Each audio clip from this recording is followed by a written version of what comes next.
তোমাদের সকলকে স্বাগত জানাই টিনস বাড়ি অরুণিমা চ্যানেলে। আশা করি সবাই তোমরা ভালো আছো, সুস্থ আছো। আজকে ক্লাস 8-এর চ্যাপ্টার 3 থেকে কয়েকটি গ্যাসের পরিচিতি এই অধ্যায় থেকে পার্ট 3 নিয়ে আলোচনা করব। আজকের যে টপিক সেটা হলো এই যে অক্সিজেন আমরা পরীক্ষাগারে কী ভাবে তৈরি করতে পারি। ঠিক আছে, মানে আমাদের যখন কোনো রকম ধরো ইন্ডাস্ট্রির কাজে অক্সিজেন লাগছে বা ধরো অক্সিজেন সিলিন্ডারের জন্য অক্সিজেন লাগছে, এইভাবে যেভাবে অক্সিজেনগুলো আমাদের প্রয়োজন সেগুলো আমরা পরীক্ষাগারে কিভাবে তৈরি করতে পারি। আমাদের বইতে 4-5 প্রকারের বলা আছে, প্রত্যেকটা নিয়ে আলোচনা করব। চলো শুরু করা যাক। প্রথম যে পদ্ধতি সেটা হলো H2O2 হাইড্রোজেন পারঅক্সাইড থেকে কিভাবে অক্সিজেন তৈরি হচ্ছে। ঠিক আছে, আচ্ছা, যখনই আমরা এরকম কোনো পরীক্ষাগারে কোনো প্রক্রিয়া পড়ব, মানে কোনোভাবে কোনো গ্যাস বা কোনো কিছু তৈরি করা হচ্ছে, তখন কিভাবে পড়তে হয়, প্রয়োজনীয় দ্রব্যগুলো লিখতে হয়, তারপর পরীক্ষা হয়, পর্যবেক্ষণ এবং সিদ্ধান্ত।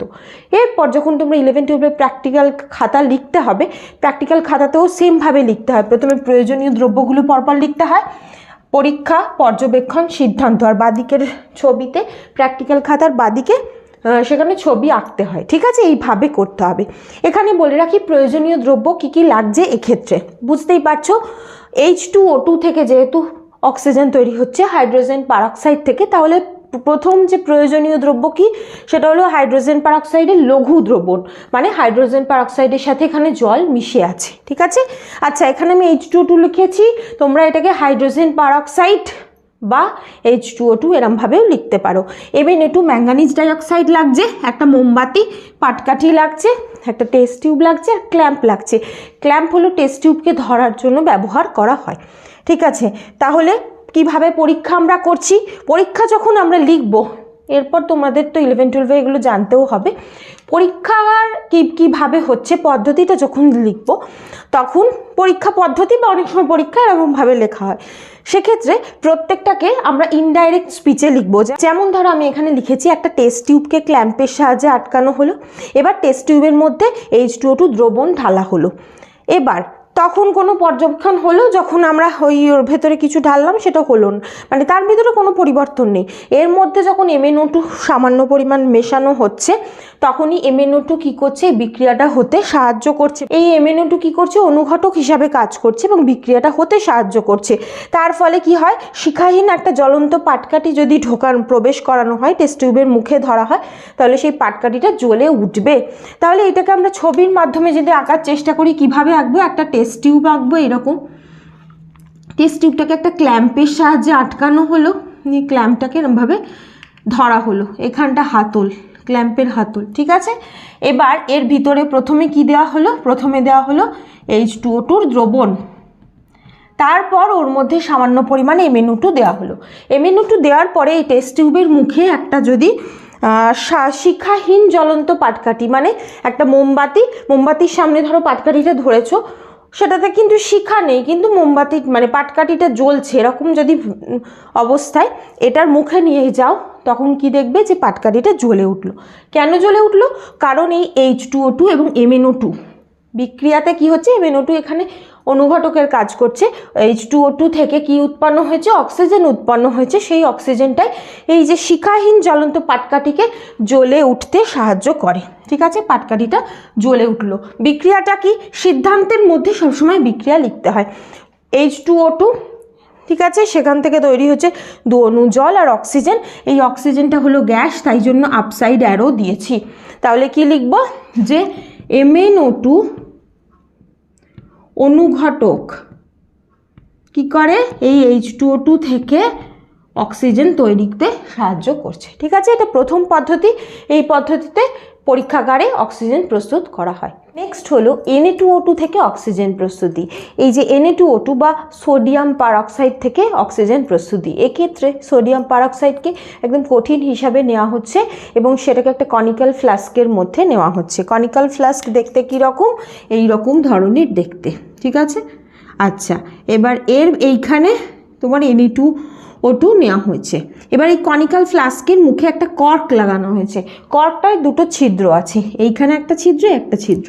এই ছিদ্রের মাধ্যমে এটাতে একটা বিন্দুপাতে ফানেল প্রয়োগ করা হয়েছে, মানে এখানে লাগানো হয়েছে।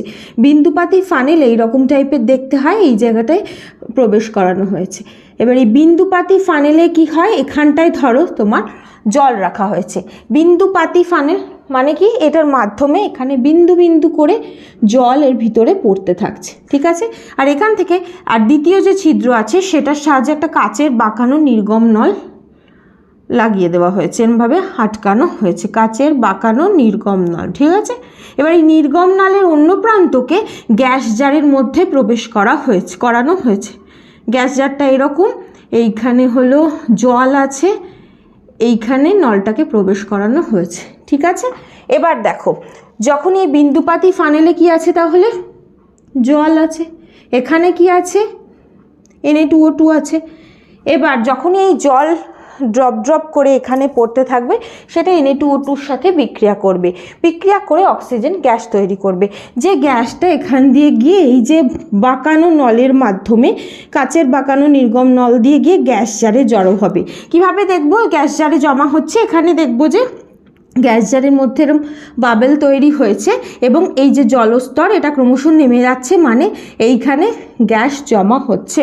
কি কি লাগছে, প্রথম হলো সোডিয়াম পারঅক্সাইড লাগছে, দ্বিতীয় হলো জল লাগছে, আর তৃতীয় হলো কনিক্যাল ফ্লাস্ক লাগছে। কনিক্যাল ফ্লাস্কের মুখে এখানে একটা কর্কের ছিপি আটকানো হয়েছে, যেটা দুটো ছিদ্র, দুই ছিদ্রযুক্ত কর্কের ছিপি ব্যবহার করা হয়েছে। একটি ছিদ্রের সাথে বিন্দুপাতি ফানেল যুক্ত করা হয়েছে এবং অন্য ছিদ্রের সাথে কাচের বাঁকানো নির্গম নল আটকানো হয়েছে এবং এটাকে গ্যাস জারের সাথে যুক্ত করা হচ্ছে। তাহলে এই 7খানা প্রয়োজনীয় দ্রব্য। এবার পরীক্ষায় কি লিখব, একটি কনিক্যাল ফ্লাস্কের মুখে দুই ছিদ্রযুক্ত একটা ছিপি এই আটকানো হলো, তার একটি ছিদ্রে বিন্দুপাতি ফানেল এবং অন্যটিতে নির্গম নল আটকানো হলো। এবার এই নির্গম নলটিকে একটা জলপূর্ণ গ্যাস জারের মধ্যে প্রবেশ করানো হলো। কনিক্যাল ফ্লাস্কে কঠিন সোডিয়াম পারঅক্সাইড রাখা হলো এবং বিন্দুপাতি ফানেলের জল নেওয়া হলো। এই জল নিলেই কি হবে, এই বিন্দুপাতি ফানেলের মধ্যে দিয়ে টিপ টিপ করে জল পড়তে থাকবে, তখনই সেটা Na2O2-র সাথে গিয়ে বিক্রিয়া করবে। কি পর্যবেক্ষণ, দেখা যাবে যে গ্যাস জারে বুদবুদ তৈরি হচ্ছে, এখানটায় বুদবুদ তৈরি হচ্ছে, ঠিক আছে, এবং জলস্তম্ভের ওপরে এই গ্যাস জড়ো হচ্ছে।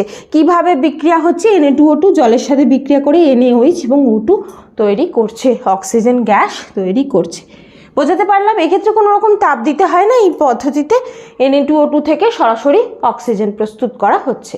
এবার আসি আমরা যে জল বিশ্লেষণ, জলের বিশ্লেষণের মাধ্যমে কিন্তু সেখান থেকেও অক্সিজেন পেতে পারি। কিভাবে, ধরো একটা এরকম বিকারে, কাঁচের বিকারে জল নিয়েছি, একটা রবারের টুকরো নিয়ে তার উপর ক্যাথোড এবং অ্যানোড আটকানো হয়েছে, সেটাকে পেরেক হিসাবেই আটকেছি। এবার এগুলোর সাথে এরকমভাবে ব্যাটারি যুক্ত করেছি, মানে তার যুক্ত করেছি, তারের সাথে ব্যাটারি, ব্যাটারির সাথে সুইচ যুক্ত করেছি, এই সার্কিটটা কমপ্লিট করেছি। এবার এইখানে যে জল নেব, সেই জলটা লবণযুক্ত জল বা অ্যাসিডযুক্ত জল নেব, কারণ বিশুদ্ধ জল কিন্তু কোনোভাবে বিশ্লেষিত হয় না, সেই জন্য অ্যাসিডযুক্ত জল বা নুন মেশানো জল সেটা যদি নিই তখন, আর এর ভিতর দিয়ে যদি ব্যাটারির মাধ্যমে তড়িৎ প্রবাহিত করি, তাহলে দেখব যে এই দুটো যে পেরেকগুলোকে যে ক্যাথোড অ্যানোড হিসাবে ব্যবহার করেছি, তার উপর যে এরকমভাবে টেস্ট টিউব রেখেছি, সেইখানে কিন্তু গ্যাস হিসাবে অক্সিজেন এবং হাইড্রোজেন তৈরি হচ্ছে। ক্যাথোডে হাইড্রোজেন তৈরি হচ্ছে, অ্যানোডে অক্সিজেন তৈরি হচ্ছে। এক্ষেত্রে কি বিক্রিয়া ঘটে, জল যেটা সেটা যেহেতু লবণযুক্ত বা অ্যাসিড আছে সেজন্য বিয়োজিত হয়ে যাচ্ছে H+ এবং OH-। এই H+টা কী করছে, ইলেকট্রন গ্রহণ করছে, নিয়ে হাইড্রোজেন পরমাণুতে পরিণত হচ্ছে। এবার সেখান থেকে হাইড্রোজেন পরমাণু যুক্ত হয়ে হাইড্রোজেন অণু গঠন করছে, মানে H2 গ্যাস তৈরি করলো, ঠিক আছে, যেটাই ক্যাথোডে এসে যুক্ত হচ্ছে, মানে ক্যাথোডে এসে জমা হচ্ছে। দেখো কিভাবে বুঝবো ক্যাথোডে জমা হচ্ছে, এখানে ক্যাথোডে এরকম বাবেল দেখা যাবে। আর এই যে OH-, সেই OH- থেকে কি হচ্ছে, ইলেকট্রন বেরিয়ে গিয়ে OH হয়েছে, এইরকম 4খানা OH যুক্ত হয়ে এক অণু জল এবং এক অণু অক্সিজেন তৈরি হচ্ছে, সেই জন্য এইখানে এই অক্সিজেন তৈরি হচ্ছে। এখানেও কিভাবে বুঝবো, অ্যানোডে দেখবো এরকম বাবেল দেখতে পাচ্ছি, তাহলে এই পদ্ধতিতেও আমরা অক্সিজেন তৈরি করতে পারি। নেক্সট হলো KClO3 থেকে আমরা অক্সিজেন তৈরি করতে পারি পরীক্ষাগারে, পটাশিয়াম ক্লোরেট থেকে, কিন্তু এক্ষেত্রে মানে অনেকটা উচ্চ তাপমাত্রা প্রয়োজন, সেই জন্য এই উচ্চ তাপমাত্রায় এখানে অক্সিজেন প্রয়োজন। কিভাবে, দেখো এখানে একটা পাত্র নেওয়া হয়েছে, এখানে বালি নেওয়া হয়েছে, বালিটাকে গরম করা হয়েছে, ঠিক আছে। এবার দুটো টেস্ট টিউব নেওয়া হয়েছে, এই টেস্ট টিউবগুলো কিন্তু খুব মানে শক্ত কাচের টেস্ট টিউব হতে হবে, যাতে তাপ পেলেও না ফেটে যায়, কারণ অনেক সময় পাতলা কাচের হলে তাপ পেলে ফেটে যায়। এবার এক্ষেত্রে কি হলো, প্রথম যে টেস্ট টিউব সেটাতে শুধুমাত্র KClO3 নিয়েছি, আর দ্বিতীয় যে টেস্ট টিউব সেটাতে KClO3 সাথে MnO2 ম্যাঙ্গানিজ ডাইঅক্সাইড নিয়েছি। ঠিক আছে, এবার আমরা এখানে বুনসেন বার্নার লাগিয়ে এটাতে তাপ প্রয়োগ করছি। এবার এখানে কেন বালি নিয়েছি, কারণ তাপটা যাতে দুটো টেস্ট টিউবে সমানভাবে ছড়িয়ে পড়ে সেই কারণে নিয়েছি, আর এখানে তার জালি আছে। ঠিক আছে, এবার দেখো কি হচ্ছে, এইখানকার তাপমাত্রা যখন 230 ডিগ্রিতে পৌঁছেছে তখন যে টেস্ট টিউব থেকে সেই টেস্ট টিউবের মুখে যদি আমরা জ্বলন্ত পাটকাঠি ধরি, মানে শিখাহীন জ্বলন্ত পাটকাঠি ধরি, সেক্ষেত্রে দেখব যে পাটকাঠি জ্বলছে না। কিন্তু বির মুখে যদি এইখানে আমরা পাটকাঠি ধরি, দেখব যে এখান থেকে আগুনের শিখা জ্বলছে, মানে অক্সিজেন পাচ্ছে, তাই শিখাটা প্রজ্বলিত হচ্ছে। এবার তাহলে কি বুঝলাম, যে KClO3 শুধুমাত্র এই 220 ডিগ্রি সেন্টিগ্রেড তাপমাত্রায় অক্সিজেন তৈরি করতে পারে না। বি টেস্ট টিউব কেন পারছে, কারণ সেটাতে একটা অনুঘটক মেশানো আছে MnO2, সেই কারণে বিক্রিয়াটাকে ত্বরান্বিত করছে। এবার একইভাবে এইভাবে যদি আমরা 650 অবধি তাপমাত্রা দিতে থাকি, দেখব এ টেস্ট টিউব থেকেও তখন এই MnO2 ব্যবহার ছাড়াই এই টেস্ট টিউব থেকেও অক্সিজেন বার হচ্ছে। যদি এই টেস্ট টিউবের মুখে তখন পাটকাঠি ধরি, জ্বলন্ত পাটকাঠি ধরি, শিখাহীন জ্বলন্ত পাটকাঠি ধরি, দেখবো এই শিখাটা উজ্জ্বল শিখায় জ্বলে উঠলো। ঠিক আছে, তাহলে কি বুঝলাম, যে এই যে বিক্রিয়াটা হতে যদি MnO2 ছাড়া আমরা এই বিক্রিয়াটা করি, তাহলে প্রায় অনেকটা তাপমাত্রা লাগে অক্সিজেন তৈরি করতে। এক্ষেত্রে অনেকটা বেশি তাপমাত্রা দিতে হচ্ছে। তবে কিন্তু যদি এক্ষেত্রে আমরা এইটাকে MnO2 ম্যাঙ্গানিজ ডাইঅক্সাইডটাকে আমরা যদি অনুঘটক হিসাবে ব্যবহার করি, তাহলে খুব সহজে বেশি তাপমাত্রা, সেটাও যথেষ্ট তাপমাত্রা 230, কিন্তু তবুও এই টেম্পারেচারে গিয়ে ওরা অক্সিজেন তৈরি করে। তাহলে কি বুঝলাম, যে যখন আমরা পরীক্ষাগারে অক্সিজেন তৈরি করব, তখন KClO3 বা পটাশিয়াম ক্লোরেটের সাথে ম্যাঙ্গানিজ ডাইঅক্সাইডও মেশাতে হবে, তবেই কিন্তু সেই ক্ষেত্রে মানে ল্যাবরেটরিতে যথাযথ পরিমাণে অক্সিজেন তৈরি হবে এবং খুব সহজে তৈরি হবে। ঠিক আছে, এখন আসি পরীক্ষাগারে সহজে কিভাবে অক্সিজেন তৈরি করবে। পরীক্ষাগারে সহজে অক্সিজেন তৈরি করার যেটা উপায়, সেটা হলো এই KClO3 থেকে অক্সিজেন প্রস্তুতি। এটাকে বলে হলো তোমার পটাশিয়াম ক্লোরেট। পটাশিয়াম ক্লোরেট থেকে অক্সিজেন প্রস্তুতি। এক্ষেত্রে যে অনুঘটক ব্যবহার করা হয় সেটা হলো MnO2। তাহলে কি কি লাগছে দেখে নি, সেটা পটাশিয়াম ক্লোরেট লাগছে, KClO3, এক অঙ্গার মুক্ত MnO2 লাগছে। অঙ্গার মুক্ত মানে কোনো রকম এর সাথে অন্য কিছু মিশে থাকবে না, ম্যাঙ্গানিজ ডাইঅক্সাইডের সাথে অন্য কিছু মিশে থাকবে না, বা চারকোল বা অঙ্গার এগুলো কিছু মিশে থাকবে না। ঠিক আছে, তারপর হলো একটা শক্ত কাচের টেস্ট টিউব। এক্ষেত্রে টেস্ট টিউবটাকে যেহেতু বেশ খানিকটা গরম করা হয়, সেই জন্য শক্ত কাচের হতে হবে। হার্ডি যদি না হয়, হার্ড গ্লাসের যদি না হয়, তাহলে কিন্তু এটা ভেঙে যাবে টেস্ট টিউবটা, মানে টেস্ট করার আগেই টেস্ট টিউব ভেঙে যাবে, সেই জন্য এটা বলা হয়েছে। একটা সচ্ছিদ্র কর্ক যাতে টেস্ট টিউবের মুখে আটকানো যায়, একটা নির্গম নল, একটা স্ট্যান্ড, একটা গ্যাস দ্রোণী, জলপূর্ণ পাত্র এবং একটা স্পিরিট ল্যাম্প বা বুনসেন বার্নার। কি করা হচ্ছে, আমি দেখো এখানে ছোট করে ছবি আঁকছি। সেটা হলো একটা টেস্ট টিউবকে একটু সামান্য সামনের দিকে ঝুঁকিয়ে এরমভাবে স্ট্যান্ড ও ক্ল্যাম্পের সাহায্যে আটকানো হলো।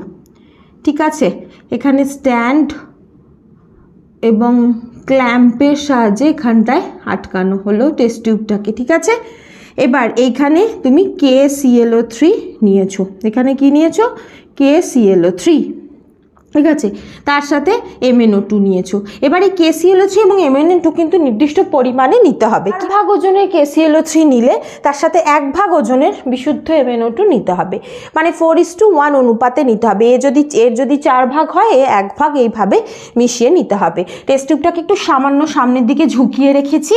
এবার এর মুখে একটা কর্ক লাগানো হয়েছে, আর কর্কের ছিদ্র আছে, সেই যে কর্কের মুখের সাথে একটা নির্গম নল বার করা হয়েছে, যেটার মাধ্যমে গ্যাসটা বার হবে। গ্যাসটা বার হওয়ার পর এরমভাবে গ্যাস জারের মধ্যে এটাকে এরমভাবে সেট করা হলো। আর এইটা হলো একটা জলপূর্ণ পাত্র, জলপূর্ণ পাত্রের উপর এরমভাবে গ্যাস জারটা রাখা হয়েছে। ঠিক আছে, এবার দেখো একটা বুনসেন বার্নার বা স্পিরিট ল্যাম্প, যেটাই ব্যবহার করা হোক না কেন, সেটাকে এখানটায় রাখা হচ্ছে এবং এই ল্যাম্পের সাহায্যে উত্তপ্ত করা হচ্ছে। উত্তপ্ত কীরমভাবে করতে হবে, সামনে থেকে পশ্চাতের দিকে করতে হবে। এরমভাবে ফ্রন্ট টু ব্যাক এরমভাবে করতে হবে, ঠিক আছে। গরম করা হলে ধীরে ধীরে গরম করতে হবে। প্রথম দিকে যখন কিছুটা গ্যাস বের হবে তখন সেই গ্যাসটাকে বার হতে দিতে হবে। তারপর যখন এখান দিয়ে যথাযথ পরিমাণ গ্যাস বার হতে থাকছে তখন সেটাকে এই যে গ্যাস দ্রোণীর মধ্যে প্রবেশ করানো হলো এবং দেখা গেল যে জলের নিম্ন অপসারণ দ্বারা গ্যাসগুলো এখানে জড়ো হতে থাকছে। এবার কি বিক্রিয়া হচ্ছে সেটা হলো 2KClO3 প্লাস MnO2। MnO2 যেহেতু এখানে অনুঘটক হিসাবে কাজ করে, কোনো রকম বিক্রিয়া করছে না, বিক্রিয়ায় অংশগ্রহণ করছে না, সেই জন্য কি হয়েছে, MnO2 একই রকম রয়েছে, সেই জন্য এটাকে থার্ড ব্র্যাকেটের মধ্যে লেখা হয়েছে। KClO3টাই ভেঙে গেছে গিয়ে 2KCl প্লাস 3 অণু অক্সিজেন উৎপন্ন করছে, যেহেতু গ্যাস আপসাইড অ্যারো দেওয়া হয়েছে। বোঝাতে পারলাম? তাহলে এইখানে গিয়ে অক্সিজেন উৎপন্ন হলো। এইটা হলো সবচেয়ে সহজ পদ্ধতি যেখানে গিয়ে আমরা মানে পরীক্ষাগারে অক্সিজেন গ্যাস পেতে পারি, সবচেয়ে সহজ। এক্ষেত্রে কতগুলো সতর্কতা নিতে হয়। প্রথম সতর্কতা হলো 4 ভাগ ওজনের KClO3 সাথে 1 ভাগ ওজনের MnO2 মেশাতে হবে। এই প্রপোর্শনটা গন্ডগোল হয়ে গেলে কিন্তু অসুবিধা আছে। তার সাথে দ্বিতীয় হলো MnO2 যেটা ব্যবহার করতে হবে সেটা অঙ্গার মুক্ত হতে হবে, সেটাতে অঙ্গার বা চারকোল কিছু মিশে আছে, কোনো বিজাতীয় বস্তু মিশে আছে, সেটাতে হবে না। আর যখন গরম করতে হবে সামনে থেকে পশ্চাতের দিকে ধীরে ধীরে গরম করতে হবে। এই যে সতর্কতা, এই সতর্কতাগুলো মানে মেনটেন করে যদি এইভাবে আমরা পরীক্ষাগারে মানে এটা করতে পারি তাহলে খুব সহজেই অক্সিজেন পেতে পারবো। তাহলে আশা করি তোমরা বুঝতে পেরেছো। আজ এই পর্যন্তই। কোনো প্রশ্ন থাকলে কমেন্ট করো, আর তোমরা এই ভিডিওটাকে লাইক করো, বেশি বেশি করে শেয়ার করে দিয়ে আর সাবস্ক্রাইব করো। আর তোমরা জয়েন বাটন ক্লিক করে এই চ্যানেলের অতিরিক্ত কিছু সুবিধা পেতে পারো, তার সাথে সুপার থ্যাঙ্কস ব্যবহার করে এই চ্যানেলকে সাপোর্ট করতে পারো। Thank you.